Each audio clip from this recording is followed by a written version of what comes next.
አይደለም በለበሰው ሥጋ ከመቃብር በሶስተኛ ቀኑ የተነሳ ከተነሳ በኋላ ያረገን በመሆኑ ነው በሥጋው ነው።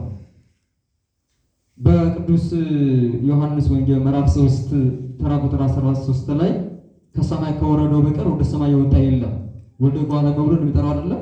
ወልደ እጓለ እመሕያው ማለት ደግሞ ምንድነው? የሰው ልጅ ክርስቶስ ማለት ነው። ወልደ እጓለ እመሕያው ሆኖ ተገለጠ እያልን አይደለም።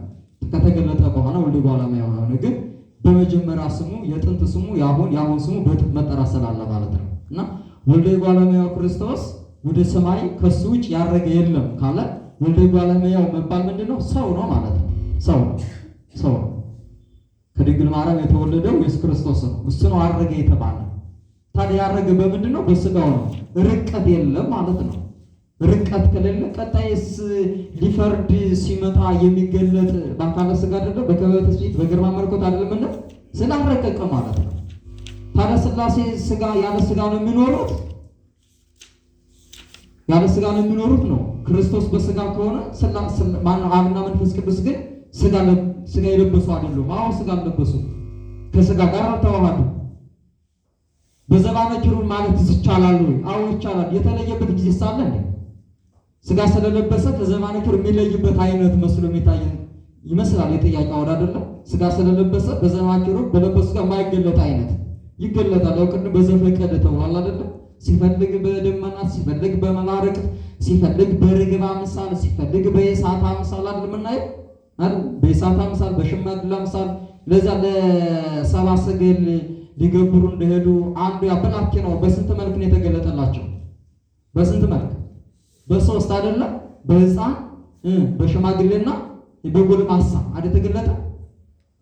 እዛ ሲያመሰግኑ መላእክቱ ኖሎት ከመላእክት አይደለም የማሃደ መሬት ተቆኑ መላእክቱ ሰከመሰበው ለክርስቶስ በቃል አሚን ለክርስቶስ ንጉስ በቃል አሚን በታች በድንግል ማርያም እቅፍ በቤተልሔም በጎል ተጥሎ በዛ ደግሞ ከአብ ከመንፈስ ቅዱስ ጋር ሳይለያዩት ስብሐት ለእግዚአብሔር በሰማያት ብለው በሰላም ምን በልብ የተለየበት ጊዜ የለም ማለት ነው።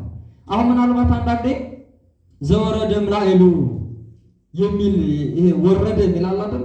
ዘወረደም ላይሉ ይሄ ተላከ አባቱ አብላከው ልጁ ተላኪ ነው ስንል የሆነ ከሆነ ቦታ ወደ ሆነ እዥ ብሎ እንደሚመጣ አይነት ነው የምንሰራው ይሆን ምናልባት። አሁን ንስር ወይንም ቁራ አልበላችሁ ከሆነ ቦታ ተነስቶ ወደ ሆነ ቦታ ይሄዳል አይደል? ልክ ወረደ ስንል ያንን ትቶ ወደዚህ የመጣ ነው የሚመስለን አይደለም። እንደሱ ቦታ የለውም። ቅድም እኮ ተብሏል። አሁን ወረደ ወይንም ወረደ ተፈነወ ማለት ምን ተብሎ ነው የሚተረጎመው? ሰው ሆነ መገለጥ ነው። ካልወረደ በዛ ግስ ነው የምንገስሰው እንጂ ዘወረደም ላይ ከላይ ወረደ ዘወረደም ሰማያት ከሰማይ ሰማያት የወረደ ከድንግል ማርያም የተወለደ አለምን ስለ ሰማይን ለቆ እንደሚወርድ አይነት እንደ ቁስ ወይም እንደሆነ እንደ በራሪ አይነት አካል እንዳትወስዱት። መገለጥን ይዘን ነው የምንጠራው። ሰው ሆነ ማለት ነው የምንጠራው። ተከስተ የማይታየው ታየ አይደለ? ረቂቅ የሆነው በግዘፈ ሥጋ ተገለጠ በምን ነው የምንረዳው እንጂ ከሆነ ቦታ ያለ ወደዚህ መጣ ስንል ያንን ቦታ ለቆ ምናምን አይደለም። በማኅፀነ ማርያም ሆኖ በዛም ይመሰገናል፣ ይታያል። ማየት ለሚችሉ ሰዎች ለመላእክቱ ይታያል፣ ለኪሩቤል ይታያል። በዘባነ ኪሩብ ስላለ ለምን በዘበቀደ ክርስቶስን የሚችል ፍጡርም ኪሩቤል የሚችሉት ሆነውም አይደለም። እነሱ ተሸክሞት ይኖራሉ እንዴ? ክርስቶስ ተሸክሞ የሚኖር ፍጡር አለ? አምላክን እግዚአብሔር ሥላሴን የሚሸከም አካል አለ? የለም። እንደውም የሚሸከማቸው ማን ነው?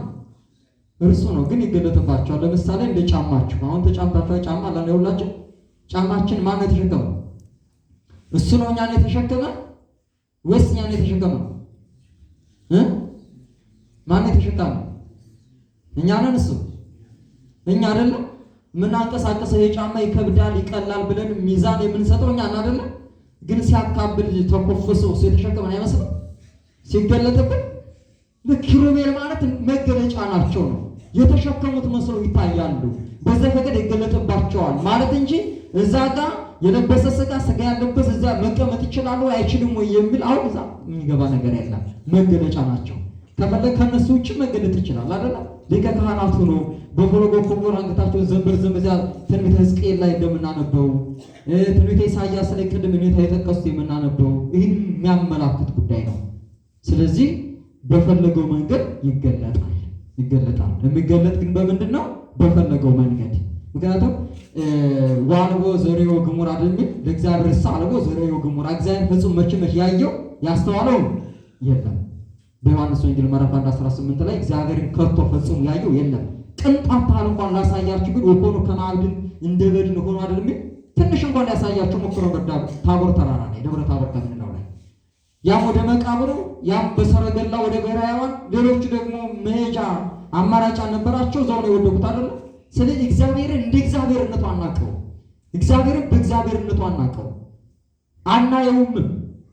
ምናልባት ይሄ በባሕርይ ያዕቆብ ቅዳሴ ላይ ንነሰረና አውገሰስናው በላይ ነው ወሰተነ ምስሌው አብረን ነው በላን ጠጣን ዳሰስነው አየነው የሚል ጥቅስ አለ አይደል? እነዚህምና በለበሱ ሥጋ በተገለጠ እንዴ ከዛማ ይልቅ ማየት ብቻ ሳይሆን በልተን ጠጥተን ነው ይል እንዴ? እየበላን እየጠጣ ነው ይል እንዴ? መቃብር እስከተን ነው ይል እንዴ? መስቀል ላይ ሳይተ ነው ይል እንዴ? በምን በለበሱ ሥጋ አይደል? በለበሱ ሥጋ እንደ እግዚአብሔርነት አላ እንደ ባሕርይ መለኮቱ በዘፈቀደ ካልሆነ እንደ እግዚአብሔርነቱ አናውቀው። ሐሳቡ ግልጽ ነው። ስለዚህ የረቀቀ ሳይሆን የራቀ ምን ወተርሐቁም ለሐዋርያት በሐዋርያት አውድ የምንረዳው ሐሳብ እንጂ ረቆ ያረገ የለም። የሚራቆት መንበር የለም። ሰው ሆነ በድንግል ማርያም አደረ ስንል የታጎለ ሌላ ሰው የሚያስፈልገው ያለ ጊዜው እስኪመጣ ስራውን ሰርቶ እስኪመጣ ይቀመጥለት ተብሎ እንዲያል ወንበርም የለም። ወንበርም ራሱ የለም።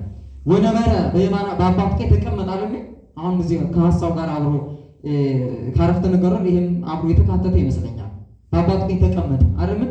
በክብር መቀመጥ በክብር ታየ፣ በክብር ተገለጠ ለሚፈልጋቸው ሰዎች። እዚያ እነ ሊቀ ዲያቆናት ቅዱስ እስጢፋኖስ እግዚአብሔርን ያየበት አውዳል አይደል? ልክ እንደዛ ቅዱሳን አበው አባቶቻችን ከፍ ብለው ሲመለከቱ ማየት ሲፈልጉ በሚፈልጉት መልኩ ይገለጥላቸዋል እንጂ እግዚአብሔር በመብረቅ በነጎድጓድ ቢመጣ መስማት ማየት እንችላለን? አንችልም። ማድረግን ይችላል። ስለዚህ እንደ አእምሯችን ስፋት እንደ ሃይማኖታችን ጽናት ነው የሚገለጥ። ለአንደኛው አባት በተገለጠበት ለአንደኛው አባት ላይ ገለጥ ይችላል አይደል? እነዚያ የሚረዱበት አውድ ነው፣ የምንረዳበት አውድ አንድ ስላይደለ ማለት ነው። ስለዚህ እንደዚህ ነው። ረቋል የሚል አውድ ካለ አረቀቀም ቀጣይም የሚመጣ በለበሰው ሥጋ መስቀሉን አስይዞ አይደለ? እንደውም እለካንን ሰቅለን ገድል ነው ዓለምን የሚያሳልፈው ያ የባሕርይ አምላክ ነው እንደ ብለው አይሁድ ሳይቀር እንኳን ያምኑበታል። የሚያምኑበት ምንድን ነው? በአካል የሰቀሉ ክርስቶስ መሆኑን ስላወቁ ነው አይደለ? ከረቀቀ ግን አይታይም ማለት ነው። ሌላ ደግሞ ይሄ ክርስቶስ ከተነሳ በኋላ ሐዋርያቱ ተደናገጡ። ምናልባት ነው አይደለም የሚል እሪው ደዌ ወይ ገሬ እጀን እግሬን ይሁን ጎኔንም ዳሱ እስመ ለመንፈስሰ ሥጋ ወአጽም አልቦቱ አለና ለመታት እኮ ምን አላቸው? ለመንፈስ እኮ አጥንትና ሥጋ የለውም። ስለዚህ እንዳትከቴ ነገረናል። ራሱ መስክሯል ማለት ነው። ሲቀምስላቸው ነበር። ከተንሳኤ በኋላ መብል የሚያስፈልጉን አይደለም ለእርሱ ለእኛ ግን የቀድሞው መምህራችን ይበላ ነበር። ምናልባት አሁን መስሎ በመንፈስ ነው እንደሚታይ ሊሆን ምናባዊ ይሆን እንዴ ብለው እንዳይጠራጠሩ 12 11 ቆመው ብቻውን የማር ወለላ አይደለም የሚለው እንዲሉ ቀመሰላቸው። ለምን? ሰው የመሆን ምልክት አንዱ መቅመስ ስለሆነ ማለት ነው አይደል? እሱ ቢሆን ኖሮማ ይቀምስ ነበር። ከዚህ ቀደም እኮ አብሮን ይሳተፍ ነበረ። እሱ አይደለም ብለው እንዳይጠራጠሩ መብልም አንዳንድ እኮ ምስክርነት ይሰጣል ማለት ነው። ስለዚህ አልረቀቀም፣ ርቀት የለም። እንደ አብና እንደ መንፈስ ቅዱስ መርቀቅ አለበት አያሰኝም ለማለት ነው። ምናልባት የጥያቄውን ቁስ ወይ ማውድ አገኘው ከሆነ ነው ማለት ነው። እግዚአብሔር ይስጥልን። ግልጽ እየሆነላችሁ ነው? ሀሳቡ ግልጽ ነው ወይ? ጥያቄውና መልሱ ግልጽ እየሆነላችሁ ነው? እሺ፣ ያው እንግዲህ በማስተዋል አዳምጡ የሚመለሱ ጥያቄዎችን። ሰባተኛ ላይ ያለው ጥያቄ ለኔታ የምንዋቀው ነው ማለት ነው። አምላክ ከእመቤታችን ከቅድስት ድንግል ማርያም ከሥጋዋ ሥጋ ከነፍሷ ነፍስ ነስቶ ወይም ከፍሎ ነው? ሙሉ በሙሉ አይደለም። ምክንያቱም ሙሉ በሙሉ ከሆነ እሷ አምላክ ናት ያሰኛል። ልክ እንደዚህ ሁሉ ቃል ሲመጣ ከመለኮቱ ተከፍሎ ነው ወይስ እንዴት ነው? ቢብራራልኝ። ሲያርግስ ከነስጋው ነው ወይ? ቢብራራልኝ። ያው አሁን ተመልሷል የእርገቱ ጉዳይ ቅድም ተመልሷል። አብዛኞቹ ጥያቄዎች እንግዲህ ጠያቂውን ለማርካት ያህል ዳሰስ ያደርጉልናል ማለት ነው።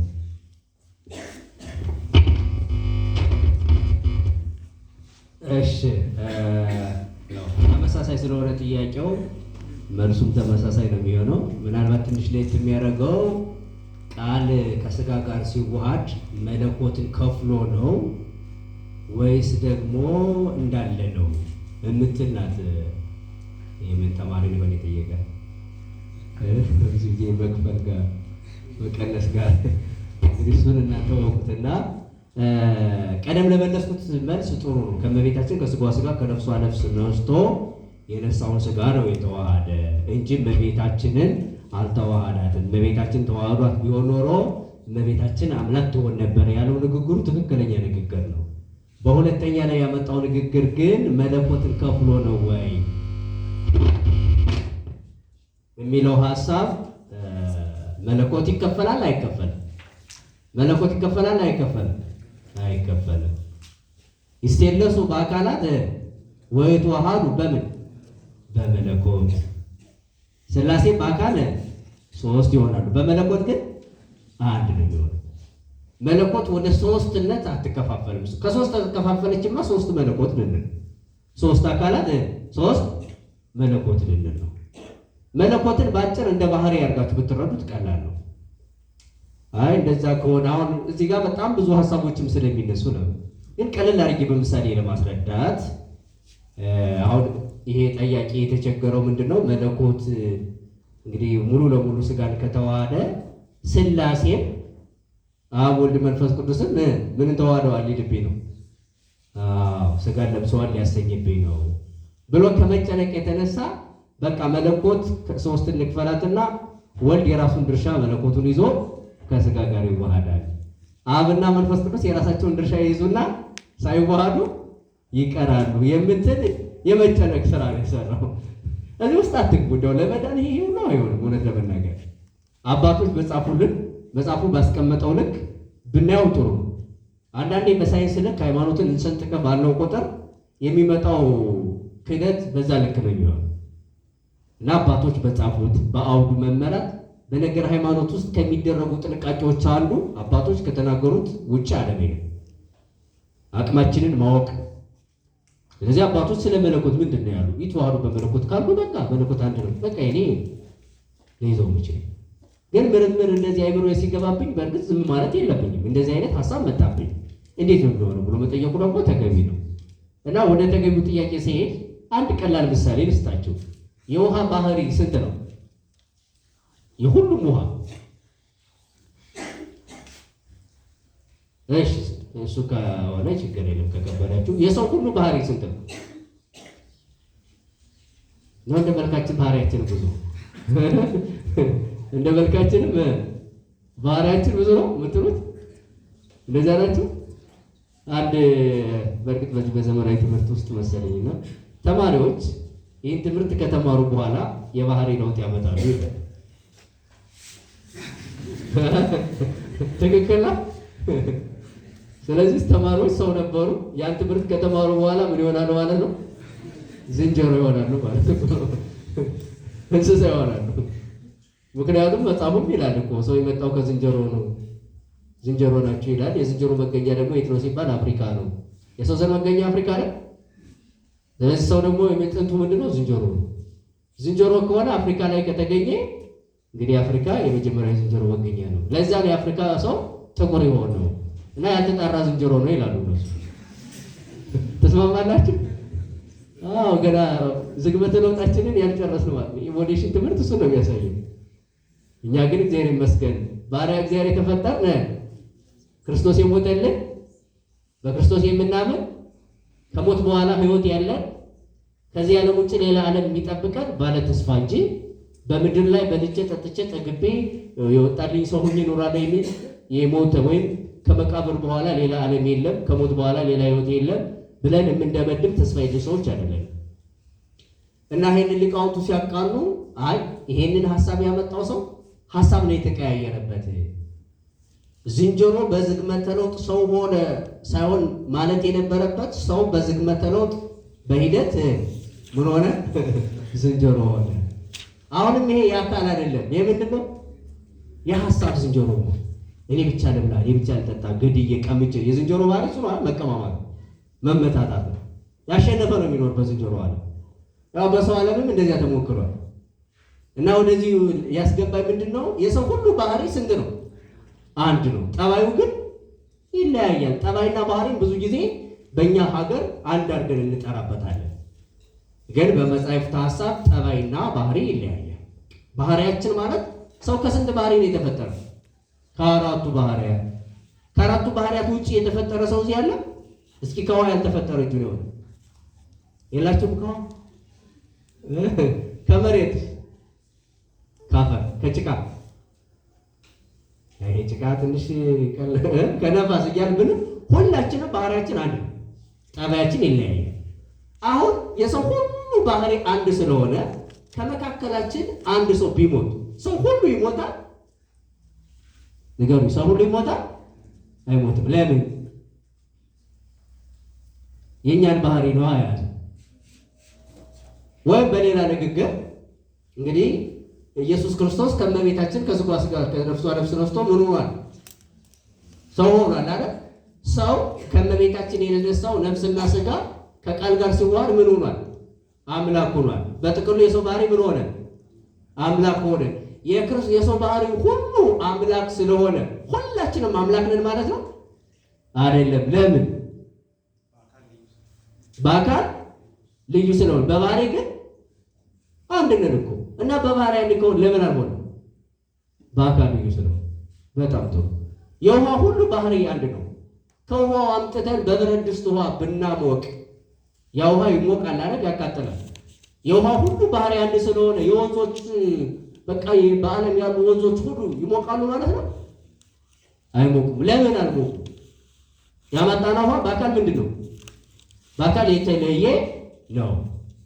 ስለዚህ ለጠያቂው መልስ የሚሆነው ምንድን ነው? መለኮትን ከፍሎ አልተዋሃደም። መለኮት አይከፈልም። ታዲያ መለኮትን ከፍሎ ካልተዋሃደ ሥላሴ ሥጋ ለበሱ አያሰኝብኝም? ምን ያለ የሚጨነቀውን ጭንቀት ለመቀነስ ይሄንን መውሰድ አለበት። ሰው ሁሉ አንድ ባህሪ ሲኖረው ወይም በባህሪ አንድ ሲሆን ሰው በየጊዜው ሲሞት ሰው ሁሉ አይሞትም፣ በአካል የተለየ ስለሆነ። ውሆች ባህሪያቸው አንድ ሲሆን ከውሃ መካከል ከፍለን ብናሞቅ ውሆች ሁሉ አይሞቁም። ለምን? የከፈልነው ውሃ በአካል የተለየ ስለሆነ። ስለዚህ ወልድም በተለየ አካሉ ቃል ማለት ነው ከእመቤታችን ከሥጋዋ ሥጋ ከነፍሷ ነፍስ ነስቶ የተዋሃደው። መለኮትን ከተከፈለማ ሲጀመር ሶስት መለኮት ማለት ሶስት ግዛት ማለት ሶስት አማልክት ወደ የሚለው ይላል። ሶስት አማልክት ደግሞ ምን ይዞ ይመጣል? 9 መለኮት የሚለውን ያመጣል። 9 መለኮት ደግሞ የዮሐንስ አቃቢ ትምህርት ነው። ስለዚህ እንደዚህ አይነት አስተምሮ የለም። ይሄንን መላከ ብርሃን አድማሱ ጀንበሬን ተጠይቀው የሰጡት መልስ ነው። እግዚአብሔር ይስጥልን።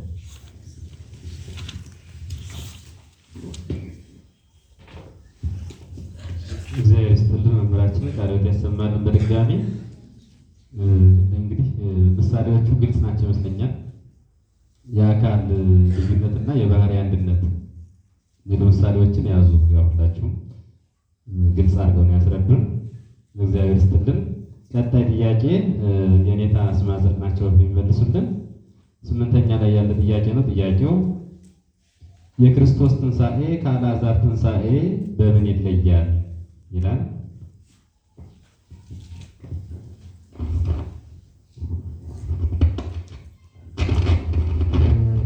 በብዙ ነገር ይለያል።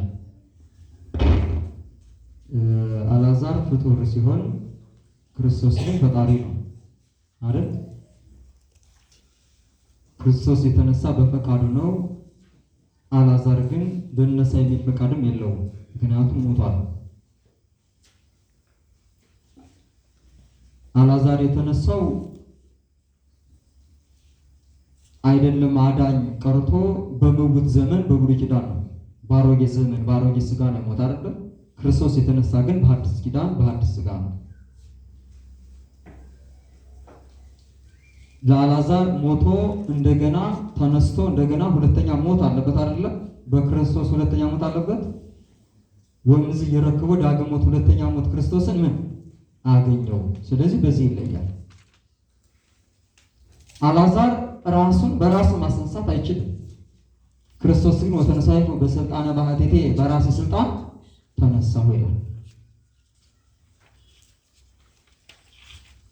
አልዓዛር የተነሳ በአራተኛ ቀኑ ነው አይደለም? ያው በሰው ማነው? በክርስቶስ ሰዎቹ እንዲሁ ዙሪያውን ከቦ አይነሳም የሚል ጥርጣሬ ያለውም አለ፣ ተስፋ የሚያደርግም እንደነበረ ክርስቶስ ከመቃብሩ ድንጋዩን አንሱ እያለ አይደለም? ክርስቶስ ድንጋይ ተነስቶለታል የለም ማለት መግነዙን ፍቱለት ተብሏል። ክርስቶስ ፍቱለት ተብሏል የለም፣ ይለያል። ስለዚህ ክርስቶስ በራሱ ስልጣን ሲነሳ፣ አልዓዛር ግን ሌላ አስነሽ አካል ባለስልጣን ያስፈልገውም ስለነበረ በክርስቶስ ተነሳ። አልዓዛር ሁለተኛ ሞቷል፣ ክርስቶስ ግን ሁለተኛ አልሞተም አይሞትም። በዚህ ይለያል ማለት ነው፣ አንድ አይደለም። አልዓዛር በመቃብር ነው ያለ፣ ክርስቶስ ግን በሕይወት ነው ያለ። ከፍጡራን ትንሣኤ የክርስቶስ ትንሣኤ ይለያል። በወቅቱ ከነበሩ ብዙ ሰዎችን አስነስቷል። ከደዌ ያስነስቷል፣ እንዲሁ ከሞት ያስነሳቸው ሰዎች አሉ። በነቢያትም ታሪክ ስናይ የኤልሳ መቃብር በኤልሳ መቃብር አጠገብ የተቀበረ አንድ ሰው እንደነበረ ያን አስነሳው አይደለም? ክርስቶስን ከዚህ ሁሉ ጉዳዮች ለመጠበቅ ክርስቶስ የተቀበረበት ደግሞ አዲስ መቃብር በሆኑ ደግሞ መጽሐፍ ቅዱስ ይመሰክራል። አዲስ መቃብር ነው። ምክንያቱም ከነቢዩ መቃብር አጠገብ ቀብረውት ወይንም ከነቢዩ መቃብር ላይ ቀብረውት የዚህ አጽም ቢነካው ተነሳ እንዳይሉ አያችሁ፣ ሰዎቹ እንዳይሰናከሉ የሚሰናከሉበትን ጉዳይ ለማጥፋት በአዲስ መቃብር ሲነሳም ደግሞ በሌሊት አይደለም? በሌሊት። ስለዚህ በአጠቃላይ ይለያል ነው፣ ከሰዎቹ አነሳስ ይለያል። እኛ የምንነሳ ቀጣይ ትንሣኤ ዘጉባኤ ይጠብቃል ነው አይደል?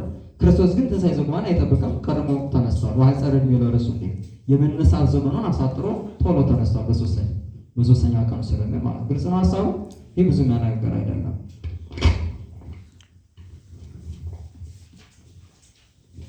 እግዚአብሔር ይስጥልን። ቃልዎት ያሰማልን መምህራችንን።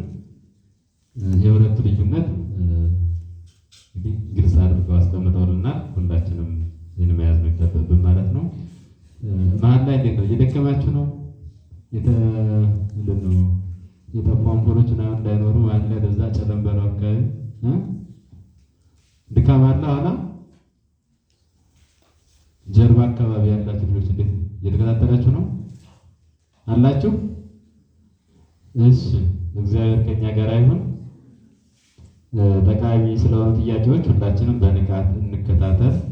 ብዙ ተደክሞበት ብዙ ተለፍቶበት የተዘጋጀ ጉባኤ ነው። ሁላችሁ እንደምታውቁት መምህራኖችም ብዙ ጉባኤዎችን ትተው ነው የመጡት እዚህ። ስለዚህ ነገር ደግሞ ዋጋ ሊኖረው የሚችለው እኛ የሚጠየቁና የመለሱ ጥያቄዎችን መልሳቸውን በትክክል ስንረዳ ነው።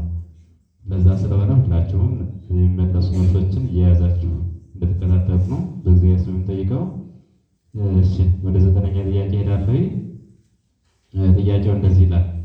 እኛ ቅዱስ የምንለው አንድ ሰው ተጋድሎውን ጨርሶ በስጋ ከተለየ በኋላ ነው። በቀኖና ቤተክርስቲያን መሰረት በሌሎች አስተምሮ በቀኖና ቤተክርስቲያን መሰረት ተጋድሎውን ጨርሶ በሕይወት ከተለየ በኋላ ነው። በሌሎች አስተምሮ በክርስቶስ ያመነ ሁሉ ቅዱስ ነው ይላሉ። እንዴት ይታያል? በመጽሐፍ ቅዱስ ማስረጃ ቢብራራልኝ ይላሉ። ወደ መልሱ። እሺ፣ ደክሟቸዋል አይደል? እስኪ ሁላችሁም እንግዲህ ከተቀመጣችሁ ብዙ ጊዜ ስለሆነ በያላችሁበት እንደተቀመጣችሁ ተነሱ።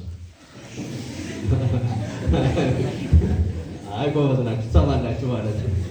አንዳንድ የማይሰሙ ጆሮች አሉ። እንግዲህ የነቢዩን ጆሮ የማይሰማ ደግሞ በብሉይ ኪዳን ምን ይባል ነው የሚባለው? ይቆረጥ ነው። እኔ ደግሞ የነቢዩን ስም ስለያዝኩኝ እንድትቆረጡ እንዳላስይዝባችሁ በደንብ ስሙ።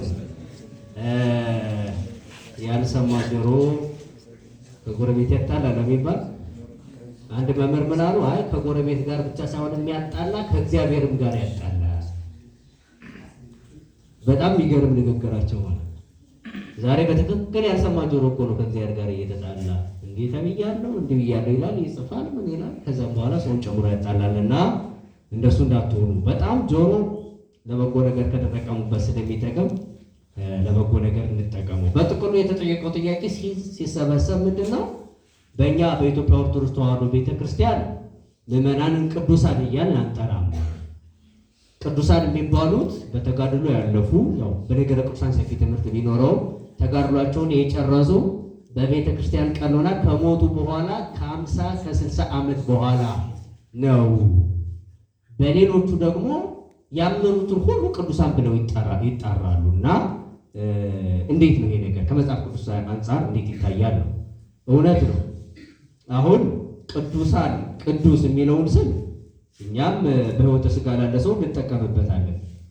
ቅዱስ እስኪ ከዚህ ካለ ተነስ ቅዱስ ይኖራል አይደል? ቅዱስ አዎ፣ ስም አድርገህ ነው ማለት ነው። ቅዱስ እንላለን፣ ቅድስትም እንላለን አይደል? ቅድስትም ቅዱስም እንላለን። መጽሐፍ ቅዱስ ላይ ሁለት ቃል ታገኛላችሁ። አንድ ጊዜ ቅዱሳን ልትሆኑ የተጠራችሁ ይላል። ምን ልትሆኑ የተጠራችሁ? ቅዱሳን ልትሆኑ የተጠራችሁ። ለምሳሌ ቅዱስ ጳውሎስ መልእክትን ብንመለከተው ቅዱስ ጳውሎስ በተለይ ይሄንን ነገር ያበዛል።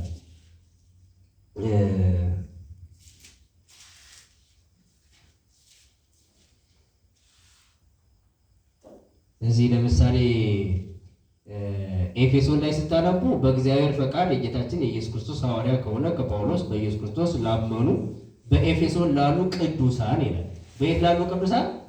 በኤፌሶን ላሉ ቅዱሳን ከአባታችን ከእግዚአብሔር ከጌታችን ከኢየሱስ ክርስቶስ ሰላምና ጸጋ ለእናንተ ይሁን። ስለዚህ አሁን አማኞችን ምን አላቸው? ምን አላቸው?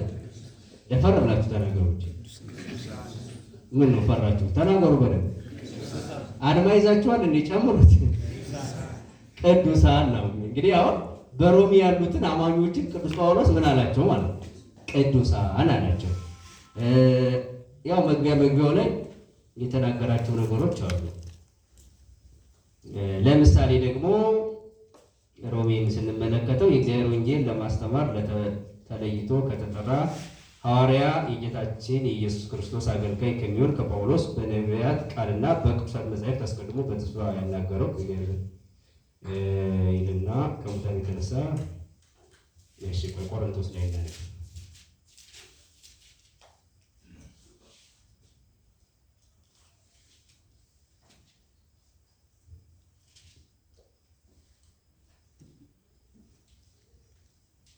እሺ እንዲህ ይላል ቆሮንቶስ ላይ አንደኛ ቆሮንቶስ በእግዚአብሔር ፈቃድ የኢየሱስ ክርስቶስ ሐዋርያ ሊሆን ከተጠራ ከጳውሎስና ከወንድማችን ከሶስቴንስ በቆሮንቶስ ሀገር ላለች ለእግዚአብሔር ቤተ ክርስቲያን በኢየሱስ ክርስቶስ ስም ለከበሩና ቅዱሳን ለተባሉ ምን ለተባሉ አለ። አሁን እዚህ ጋር ቅዱሳን ለተባሉ አሁን ከዚያ ጋር ተመሳሳይ ነው ማለት ነው። ሌላ ቦታ ላይ ስታነቡ ጊዜ ለመቆጠብ እናንተ አነቡት እንጂ ቅዱሳን ልትሆኑ የተጠራችሁ ይላል። አሁን ያመኑትን በቅዱስ ጳውሎስ ንግግር ቅዱሳን ብሎ ይጠራቸዋል። አሁንም ያመኑትን እንደገና ቅዱሳን ልትሆኑ የተመረጣችሁ ይላል። አሁን በቅዱስ ጳውሎስ ሁለት አይነት ቅዱሳን አለ ማለት ነው። ኢየሱስ ክርስቶስ ደግሞ የተናገረው አለ እኔ ቅዱስ ነኝና እናንተ ደግሞ ምን ሆኖ ቅዱሳን ሁኑ። አሁን ደግሞ የክርስቶስ ቅዱሳን አለ።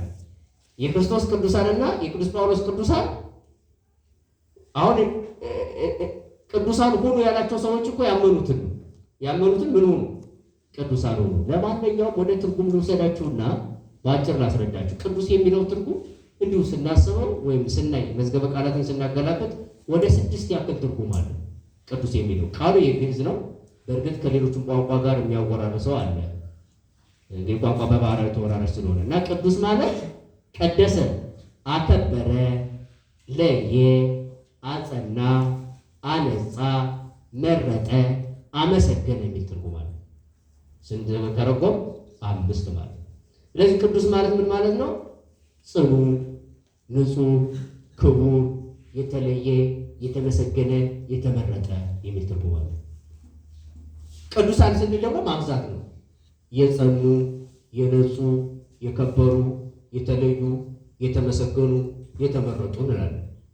ቅድስት እንል ደግሞ ለሴት ሰጥቶ መተርጎም ነው። ስለዚህ አሁን ቅዱስ ጳውሎስ በሮሜ ላላችሁ ቅዱሳን ብሎ ሲናገር ወይም በዚህ ላላችሁ ቅዱሳን ብሎ ሲናገር ምን እያለ ነው? የተለያችሁ ማለቱ። ከምን የተለያችሁ? ከአሕዛብ የተለያችሁ። ከአሕዛብ በምን ተለዩ? ክርስቶስን በማመን። በዛ ልክ ነው እየተናገረ ያለው ማለት ነው። ቅዱሳን ልትሆኑ የተጠራችሁ ሲል ግን ተለይተዋል፣ አምነዋል፣ ግን ይሄ ቅድስና ምን የሚመጣ ነው ማለት ነው? በሂደት የሚሰጥ ነው ማለት ነው። ሰው እየተጋደለ በሄደ ቁጥር እያደገ በሄደ ቁጥር ክርስቶስም ለዚያ ነው እኔ ቅዱስ ነኝና እናንተ ምን ሁኑ አለ? ቅዱሳን ሁኑ ሲል አሁን ቅድስና ሰዎች ነው የሚሆኑት? እግዚአብሔር ነው የሚያደርጋቸው? ሰዎች ናቸው የሚሆኑት? እግዚአብሔር ነው ቅዱስ የሚያደርጋቸው? ቅዱሳን ሁኑ ነው ያለ? ቅዱሳን ናችሁ ነው ያለ? አሁን እዚህ ጋር ምንድነው በሂደት የሚመጣ ቅድስና እንዳለ ምን ይላል? ያሳያል። ቅዱሳን ሁኑ፣ ቅዱሳን ናችሁ ሳይሆን ቅዱሳን ሁኑ። አምነዋል፣ ተጠምቀዋል። ስለዚህ ምን ይጠብቃቸዋል ማለት ነው? ቅዱስ መሆን። ግን በዚያ ውስጥ በሰዎች ኃይልና ብርታት ብቻ ነው አይደለም። ያለ እኔ ምንም ነገር ልታደርጉ አትችሉ። ቅርንጫፍ ከግንዱ ተቆርጦ ብቻውን ፍሬ ማፍራት ይችላል? አይችልም።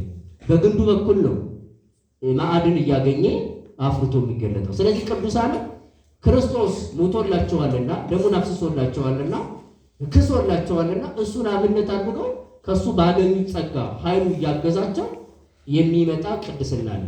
በዛው እኛ ቅዱሳን የምንላቸውና መጽሐፍ ቅዱስ ሮሜ ላይ ቅዱሳን እያለ የሚጠራቸው የትርጉም ጉዳይ ስንመለከት እኛ የጸኑ እንላለን። የሮሜ ክርስቲያኖች የጸኑ ናቸው አይደሉም? ወይም ቅዱሳን ያላቸው ቅዱስ ጳውሎስ የጸኑ ናቸው አይደሉም? ገና አልታወቀም። ጳውሎስ ካለበት ድረስ የጸኑ ናቸው። ስለዚህ አንድ ሰው ጥናቱ ስላልታወቀ ነው በእኛ ቤተክርስቲያናችን